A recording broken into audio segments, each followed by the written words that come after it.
नमस्कार मित्रों, टीएस की बात में आपका स्वागत है। मैं हूं त्रिवेणी सिंह। लोकतंत्र में सरकार और विपक्ष दोनों एक गाड़ी के दो पहिए के तरह हैं। इसके बिना लोकतंत्र चल नहीं सकता, अधूरा रह जाएगा। समय कैसा करवट लिया और बदलाव करता है, उसका उदाहरण हमारे संसदीय व्यवस्था के ऊपर सटीक बैठता है। देश स्वतंत्र होने के बाद जब नेहरू जी ने सरकार बनाई तो संसद में सत्ता पक्ष के पास प्रचंड बहुमत था। विपक्षियों की संख्या बहुत कम थी, लेकिन जो भी विपक्ष में बैठने वाले थे वह लोग काफी ओजस्वी और प्रखर वक्ता होते थे।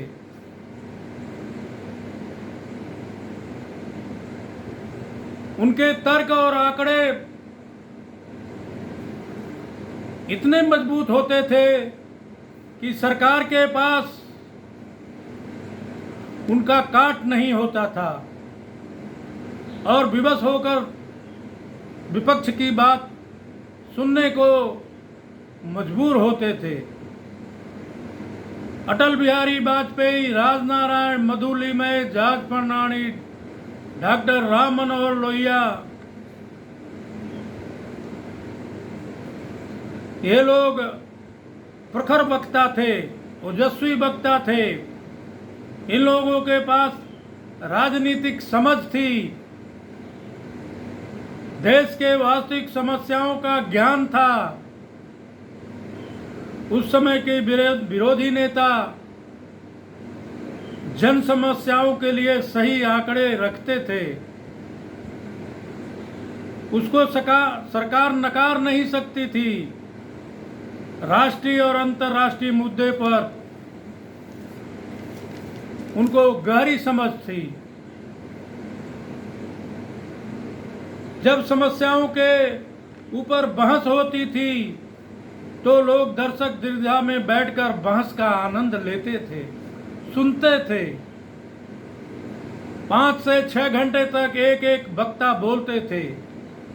प्रखर वक्ताओं के आंकड़ों के साथ प्रखर वक्ता जब आंकड़ों के साथ बोलना शुरू करते थे तो सरकार संख्या बल में अधिक होने के बावजूद भी विपक्ष के दबाव में आ जाती थी।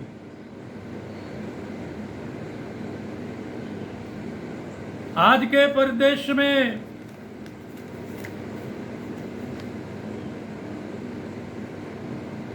विपक्ष में बैठने वालों की संख्या अधिक है, लेकिन उनके पास राष्ट्रीय और अंतर्राष्ट्रीय समस्याओं पर ज्ञान नहीं है, समझ नहीं है। वह राष्ट्रीय और अंतर्राष्ट्रीय मुद्दे पर भी देश का ही विरोध कर देते हैं। विपक्ष के पास ऐसा कोई नेता नहीं है जो किसी भी विषय पर सटीक आंकड़ों के साथ 4 से 5 घंटा खड़ा होकर संसद में बोल सके।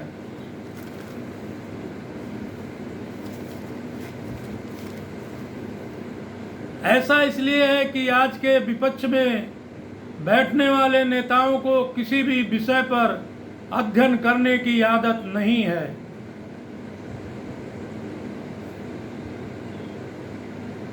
बिना सबूत के, बिना ऑथेंटिक डाटा के सरकार को घेरने के लिए कोशिश करते हैं, सरकार पर आक्रमण करते हैं।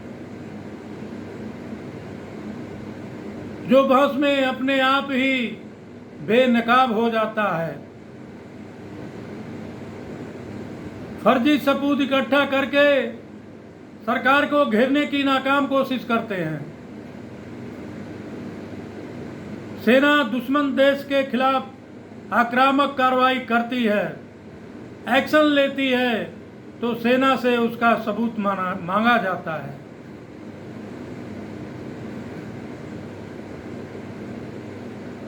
ये कैसा बहस है?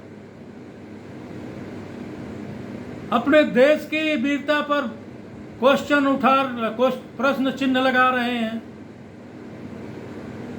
सेना के मोराल को गिराने की कोशिश कर रहे हैं। भारतीय सेना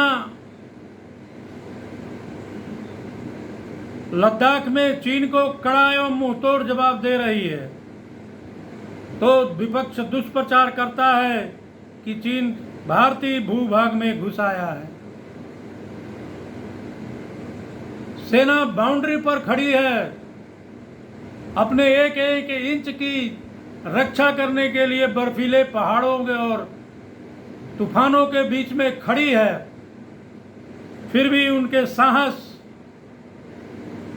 के ऊपर प्रश्न चिन्ह लगाया जा रहा है, उनके मनोबल को गिराने की कोशिश की जा रही है। ऐसा आज का विपक्ष है जो संसद में बैठ रहा है। इससे क्या आप उम्मीद करते हैं कि ये देश के लिए क्या कर सकते हैं?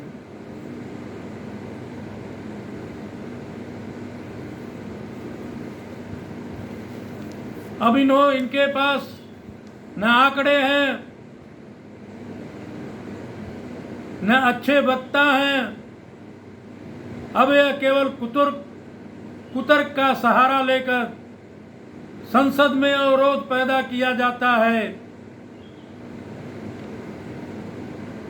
संसद में संसदीय काम नहीं होने पाता है और करोड़ों रुपया संसद के ऊपर पानी के तरह से खर्च हो जाता है, पर उसका कोई सदुपयोग नहीं हो पाता है।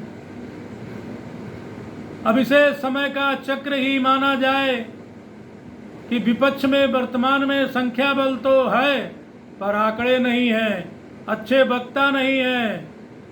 जो आंकड़े भी हैं वो झूठे आंकड़े होते हैं, सरकार को घेर नहीं पाते हैं। देश में समस्याओं की कमी नहीं है, महंगाई है, बेरोजगारी है, किसानों की समस्या है, नैतिक पतन की समस्या है। इसके ऊपर संसद में गहन बहस होनी चाहिए। वह आज का विपक्ष उसके ऊपर ध्यान नहीं दे रहा है, क्योंकि उसके लिए गहराई से अध्ययन करना पड़ेगा, आंकड़े जुटाने पड़ेंगे। 4 से 5 घंटा खड़ा होने की बोलने की क्षमता नहीं है किसी के पास। इसलिए आज का विपक्ष की संख्या बल तो है, पर विपक्ष बहुत ही कमजोर है। वो अपने संवैधानिक ड्यूटियों को ठीक से निभा नहीं पा रहे हैं। इसलिए विपक्ष में जो नेता बैठे हैं उनसे मेरा अनुरोध है कि सही आंकड़ों के साथ संसद में सार्थक बहस हो, जिससे देश का फायदा हो। संसद को वॉकआउट करना, संसद में शोर शराबा मचाना, यह संसदीय व्यवस्था के खिलाफ है। इससे विपक्ष बदनाम हो रहा है।